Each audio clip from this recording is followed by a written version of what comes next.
Ahora los invito a entrar en esa realidad a través de la mirada de un político de oposición, un académico, un pensador, Manuel Cuesta Morúa. Aquí en el exilio, por razones que no hace falta explicar, escuchamos la palabra socialista y nos erizamos. Pero nuestro invitado, que vive en Cuba y que es un opositor legítimo, se declara socialista o socialdemócrata, vamos a ser exactos, porque siempre que pensamos en el anticastrismo, se me traba la palabra, pensemos que lo hacemos desde la derecha. Así que vamos a tratar de entender cómo se hace anticastrismo desde la izquierda. Adelante.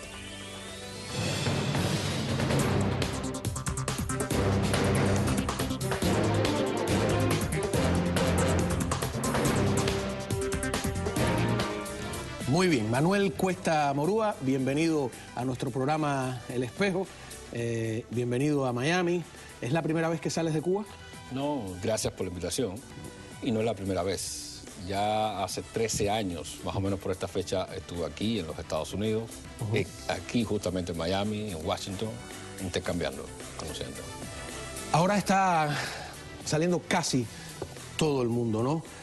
¿Tú crees que esto continúe o que el gobierno llegará a un momento en que evalúe daños y perjuicios y llegue a otra conclusión? No, yo creo que no tiene vuelta atrás. El castrismo es octogenario. Andan tratando de preparar su legado de alguna manera.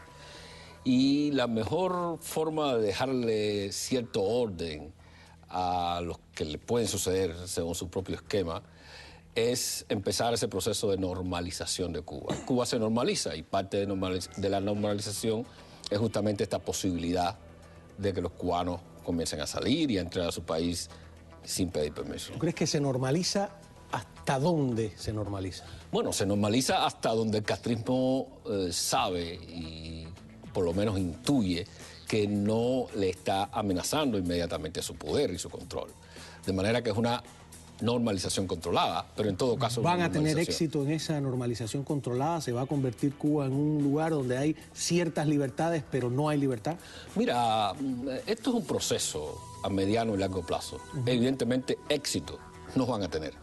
De hecho, lo que anda haciendo el gobierno cubano es tratando de recuperar el pasado, mantener una cortina de humo con un propio y un mismo discurso en el cual le siguen vendiendo la imagen a la gente adentro y a la gente afuera de que ellos son socialistas. Pero en todo caso, eso es una cortina de humo para ir recuperando ese pasado con el que rompieron, tratando de inventar un país y un modelo de una nación que no tenían por qué inventar. Tú dices que ellos no son verdaderamente socialistas. ¿Tú te consideras un hombre de izquierdas, un socialista? Yo me considero un socialdemócrata a la izquierda de cualquier proceso político que no reconozca cosas que son fundamentales para la modernidad y para el ser humano, que no reconozca que necesitamos resolver los problemas de la sociedad, necesitamos ayudar a aquellos que son desvalidos y necesitamos hacerlo respetando las libertades. Eso me hace un socialdemócrata y con eso me siento contento. ¿Se puede hacer anticastrismo desde la izquierda? Se puede, se debe, y creo que es la mejor manera de hacer anticastrismo, por cierto. ¿Por qué? Porque la manera de decirle a la sociedad cubana que las sociedades pueden ser democráticas y al mismo tiempo respetar la necesidad y la voluntad de aquellos que son desfavorecidos en un país es hacerlo desde la izquierda, y esa es la mejor manera, a mi modo de ver, de hacer anticastrismo. Está claro que también se puede hacer desde la derecha. Yo soy de los que creen que la socialdemocracia no es el futuro, pero está en el futuro. ¿Cuál es el futuro? Yo creo que el futuro es un país abierto, un lugar para todos, en el cual se sea conservador, se sea ecologista, se sea de izquierda, se sea gay, se sea negro, se sea blanco, todos podamos mirarnos de frente y decir, mire, vivimos en un país que todos debemos construir. Y yo creo que ese es un país plural, un país multicultural y un país abierto a todos los cubanos. La mesa de reflexión de la oposición moderada, que recuerdo que fue el primer grupo que hiciste, si no recuerdo mal, uno de los primeros, ¿no? Bueno, digamos que la mesa de reflexión fue el primer proyecto de concertación en el que nosotros como socialdemócratas participamos, porque siempre hemos tenido la idea y el concepto de que Cuba debe construirse desde el consenso de todas las fuerzas políticas que tengan alguna presencia desde la sociedad. En algún momento dijiste que el camino hacia la democracia pasa por la moderación. ¿Qué cosa es un opositor moderado? A veces no lo entiendo. Una persona serena, una persona que piensa más en un proyecto estratégico que en sus propias pulsiones humanas y en sus propios humores. Una persona que trata siempre de dialogar, que trata de comportarse de manera decente y con el mayor o menor sentido del humor posible, para darse cuenta de que al final el adversario también puede tener la razón. Y yo creo que eso es, digamos, la fotocomposición de una persona moderada. ¿El adversario en este caso tiene la razón? En el adversario no tiene la razón. El adversario tiene sus razones, que son dos cosas distintas. Y eso es lo que debemos atender, a las razones que puede tener el adversario a la hora de presentarse y de participar en el debate político. Y eso se trata de construir en Cuba. Algunos creen que un opositor moderado se refiere a un opositor que quiere que el castrismo no se caiga del todo, sino un poquito. No, eso no, para nada, eso es un error. Un opositor moderado o una opositora moderada es la persona que cree que los cambios fundamentales se pueden lograr con decencia, respeto y tolerancia y diálogo, nada más. Pero un moderado es alguien que va a la raíz, justamente. Se asume, y yo no sé por qué, que las revoluciones van a la raíz. Las revoluciones no van a la raíz. ¿A dónde van? Las revoluciones van a revolver las circunstancias difíciles en las que viven los seres humanos desde el pasado para tratar de alcanzar el poder por hombres que son siempre violentos. Las revoluciones es un fenómeno cultural, es un fenómeno de esa falta de control que tiene siempre la razón. Y yo creo que ¿no debe haber una revolución contra la revolución? No debe haber una revolución contra revolución. De hecho, la propia revolución está haciendo su contrarrevolución porque se está desmontando. De hecho, lo que debe haber es un proceso. ¿Tú no crees que se está desmontando para quedarse montada? No, se está desmontando y esa es la pretensión, justamente. La pretensión, no lo logran. Pero no lo va a lograr, definitivamente. Hay nuevas generaciones, estamos en un mundo globalizado. De hecho, lo que está haciendo el gobierno cubano es construir una colonia de dependencia, porque está abriendo el país a intereses extranjeros, que son los que están dominando y controlando detrás de bambalinas el futuro económico de la isla. Volvamos no están haciendo nada interesante. Al término moderado. ¿Cómo ser moderado con un régimen que no es moderado? Cuando el régimen quiere reprimir y quiere contestar, contesta sin moderación de ninguna clase. Es verdad, justamente, pero la moderación no se sitúa en el punto en el que le acepta al que oprime y al que reprime todo lo que hace y reprime. La moderación se coloca en el punto en el que no hace justamente lo que hace su represor para defenderse de ella. ¿Y esa no es la oposición que le conviene al gobierno? Una oposición que tengo ahí controlada, que no se pasa de unos límites y que puedo manejar, seguir viviendo con ella. No, porque la oposición moderada lo que debe hacer es conectar a la mayor cantidad de ciudadanos posibles a su opción. Una vez que se cree... ¿Cómo lo hace sin acceso a los medios de difusión? Bueno, hay que acordarse que en el siglo XIX se hicieron cambios y no había medios de comunicación. Pero no fueron moderados. Pero hay que patear. ¿No? Lo que quiero decir es que los ciudadanos y los activistas y los políticos deben tocar todas las puertas. Hay que caminar la isla. ¿Tú no crees que ahora hay un nivel de represión tan científico, para decirlo en sus términos, de parte de la dictadura que no había en el siglo XIX? ¿Cómo pedirle a Maceo que fuese moderado? No había que pedirle a Maceo que fuese moderado. Estoy diciendo que para llegar a la gente no hace falta tener siempre todos los medios de comunicación. Los medios de comunicación facilitan, pero también esa amistad. También un montón de gente y una red profunda de gente tocando las puertas y proponiendo y diciéndole a la gente, aquí tenemos la herramienta. Y eso es lo que hay que construir. Lo que pasa es que no debe ser y no debe pensarse que se hace de la noche a la mañana. Hay que tener una visión estratégica de lo que se quiere y hay que tener fuerza, energía y tratar de conectar a la mayor cantidad de gente. Y se logra. Necesitas también solidaridad internacional, me imagino. Obviamente. A los socialdemócratas del mundo, ¿son solidarios con ustedes o suelen ser complacientes con la dictadura? Hay una división en la socialdemocracia en términos cubanos. Para 7 socialdemocracias, a la revolución cubana lo que hay es que pasarle la mano y convertirla. Por ejemplo, a la socialdemocracia. No que tus palabras me lo hayan recordado, pero Elizardo Sánchez Santa Cruz se autodeclara socialdemócrata. ¿Qué tal son las relaciones con él? ¿Qué piensas de...? Mira, pienso que Elizardo Sánchez Santa Cruz es uno de los activistas más importantes que ha tenido la isla, un hombre de la vieja escuela, con el que algunos de nosotros nos iniciamos en los principios de los años 90, con quien no mantenemos una comunicación estrictamente política, porque él ahora mismo se encarga, según sus propias declaraciones, de labor de derechos humanos, pero que está justamente en la tradición de lucha por la democracia en Cuba, y yo creo que es una persona que hay que respetar. ¿Han tratado de entrar ustedes en la Internacional Socialista, por ejemplo? Hemos tratado de entrar a la Internacional Socialista. ¿Qué les dice? Internacional Socialista está... no toda la Internacional Socialista nos ignora, pero hay parte que sí nos ignora. De hecho, la Internacional Socialista tiende a ser muy burocrática, ¿no? Y exige unos escalones, una escalera muy alta para subir, que coloca a las organizaciones en un estatus primero de invitados, después de observadores, después que te hace miembro pleno, siempre a propuesta de algunos partidos que son los que, digamos, cortan el bacalao dentro de la Internacional Socialista. Aquí hubo un grupo, Enrique Baloira, que fue un profesor ya fallecido universitario, socialdemócrata, que junto con Carlos Alberto Montaner crearon la Plataforma Democrática Cubana, que tenía todo el espectro, desde liberales hasta socialdemócratas. ¿Ustedes estuvieron enterados de este esfuerzo? ¿Se pudieron unir a él? ¿Lo intentaron? ¿No les interesó? Estuvimos enterados del esfuerzo, pero en aquella época no había mucha comunicación entre los grupos... Año 92. 92, entre los grupos políticos en el exilio y los grupos que se formaban justamente dentro de Cuba. Estamos hablando del año 92 justamente, y es el año en que nacen muchas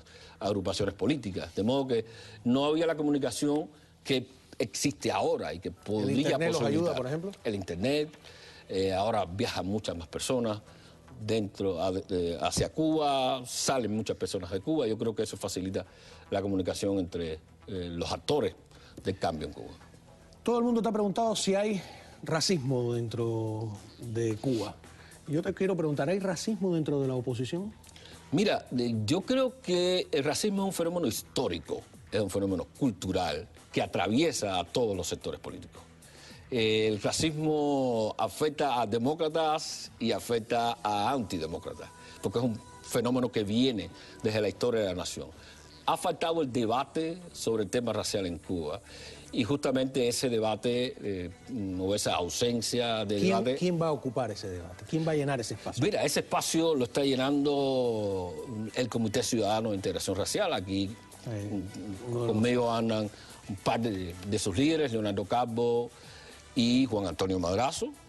Ese espacio lo están llenando otras instituciones en Cuba que hacen su esfuerzo también por avanzar el debate racial.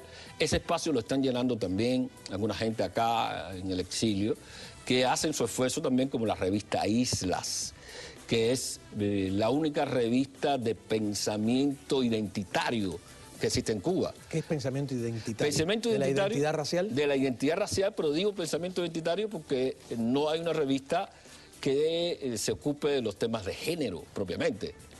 No hay una revista que se ocupe de los temas de la comunidad LGBT. El feminismo. La única revista identitaria justamente que existe es la revista Isla.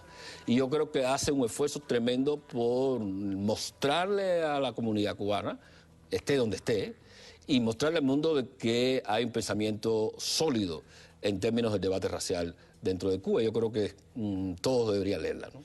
Arco progresista. Yo estoy peleando hoy por los términos, ¿no?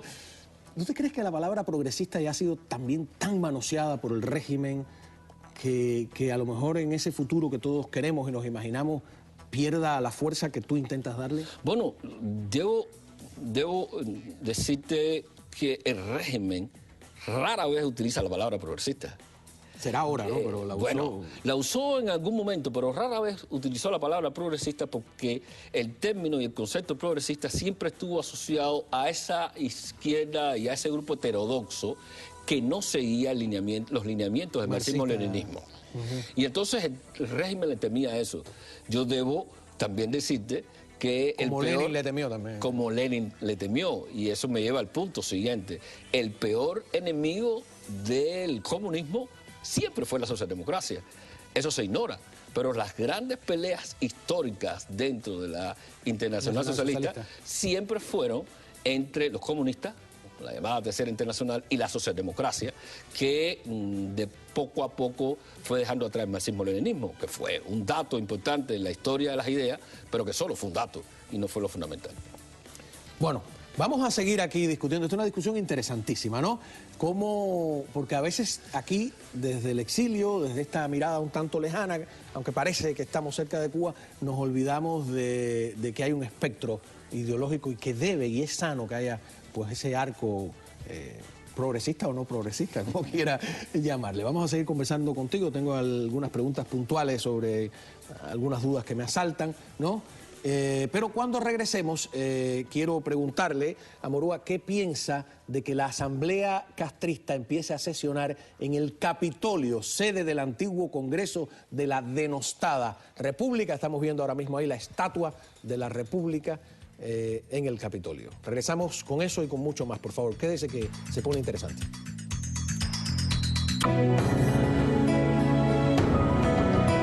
Muy bien, tras 54 años vetado, el Capitolio de La Habana volverá a ser sede del Parlamento cubano. Ahora la Asamblea Nacional del Poder Popular, es decir, el obediente Parlamento castrista, comenzará a sesionar justo donde una vez se reunía aquel Congreso de la República de Cuba tan denostado por la historia oficial. Aquel Capitolio que fue un hervidero de discusión ahora será la sede de la unanimidad. Ahí estamos viendo algunas imágenes por dentro. A mí me da la impresión de que a veces uno dice, bueno, si se cae el comunismo, no se pueden tomar medidas como esta porque la gente dirá que se está volviendo al pasado. Y resulta que el propio régimen está volviendo al pasado, ¿o son solo impresiones? No son impresiones. Este es el paso más simbólico de regreso al pasado. Muy simbólico porque siempre la literatura histórica se encargó de denostar el Capitolio como el lugar de la corrupción. Y yo creo que el gobierno cubano simple y llanamente está diciendo, bueno, si empezamos recuperando lo que realmente criticamos y lo que realmente arrinconamos del pasado, pues demos el paso siguiente, que es asentar el poder político en la antigua sede del debate legislativo. Sí, yo creo que eso es importante. Porque la idea de que era la sede de la corrupción es una idea de la propaganda que siempre está sesgada. Era también la sede del debate político, como tú dices, la sede de la legislación. Hoy se legisla por decreto. La Asamblea Nacional del Poder Popular no emite prácticamente ley importante de ninguna categoría. No hay una voz disidente, no hay nada. Pero yo, que soy muy mal pensado, me pongo a dudar sobre si hay alguna segunda intención en esto. Mire, la intención es normalizar. El gobierno cubano está mandándole mensajes a sus amigos en la comunidad internacional de que puede hacer las cosas. ¿Pero qué debemos esperar? ¿Que sea el régimen el que normalice? ¿Que tenemos que sentarnos a esperar que ellos hagan la transición si les da la gana? Para nada. Yo creo que hay que trabajar desde la ciudadanía, porque el régimen está haciendo un juego de máscaras para tratar de mantener el poder en las élites. Simple y llanamente. Yo creo que hay que trabajar desde la ciudadanía. De forma dinástica, además. Por supuesto que de forma dinástica, rompiendo precisamente la posibilidad de la política en Cuba. ¿Qué hay que hacer para romper eso? Ir a donde están los ciudadanos. Conectarse con la ciudadanía. Yo creo que es la única manera de romper eso. De hecho, decirle a la ciudadanía, mire, el gobierno se está moviendo en una dirección, en su propio beneficio, pero nosotros estamos legitimados. Y los únicos que pueden y deben hacer los cambios profundos que este país necesita somos nosotros como ciudadanos. Aquí tenemos herramientas para participar. Asumámosla. Yo creo que ese es el mensaje que hay que dar. Pero no es un mensaje revolucionario. Muchos piensan que el cambio tiene que ser ya y ahora. en vez de trabajar justamente ¿Crees que debe por el ser cambio. poco a poco? Yo creo que debe Oye, pero ser... ¿cuánta paciencia? creo Medio que siglo. debe ¿Nos ser... piden otro medio siglo? No pido otro medio siglo. Estoy diciendo que debe ser en la dirección de la ciudadanía y que el trabajo con la ciudadanía no es un trabajo en el cual uno tenga un resultado inmediato. Pero creo que es ahí justamente donde se va a dar el cambio. ¿Sabe dónde no profundo. tenemos tiempo? En el programa. Se nos acabó. Muchísimas gracias. Bueno, no se nos acabó el programa, pero se nos acabó el segmento. Te invito a que te quedes con nosotros. Regresamos enseguida.